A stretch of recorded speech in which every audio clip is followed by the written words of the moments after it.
মসজিদ আল্লাহ তাআলার ঘর। মসজিদকে আবাদ করা প্রত্যেক মুমিনের দায়িত্ব। প্রকৃত মুমিনরাই মূলত মসজিদকে আবাদ করে থাকে।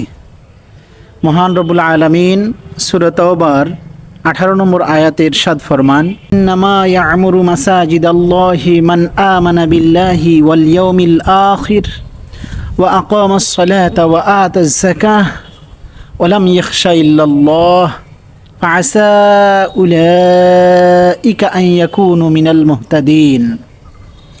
মহান আল্লাহ রব্বুল আলামিন কালামে পাকে ইরশাদ ফরমান, মসজিদ তো তারাই আবাদ করে যারা আল্লাহ তাআলাকে পরিপূর্ণভাবে বিশ্বাস স্থাপন করে, আখিরাতের উপর বিশ্বাস স্থাপন করে, সেই সাথে নামাজ কায়েম করে, অর্থাৎ মসজিদ রেগুলার নিয়মিত যাতায়াত করে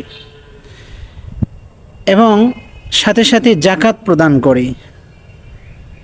এবং অন্যতম আরেকটি গুণ হলো যে তারা আল্লাহ ছাড়া ওয়ালাম ইয়াখশা ইল্লাল্লাহ, তারা আল্লাহ ছাড়া কাউকেই ভয় পায় না, আল্লাহকেই একমাত্র স্রষ্টা, ত্রাণকর্তা, রক্ষাকর্তা এবং সব কিছুর মালিক তারা ভাবে।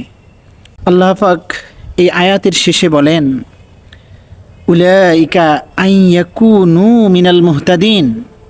এই সমস্ত গুণ যদি তাদের ভিতরে থাকে তাহলে তারা সৎ পথ প্রদর্শিত হবে এবং তারা মুহতাদিন হবে, তারা প্রকৃত হেদায়েত প্রাপ্ত হবে।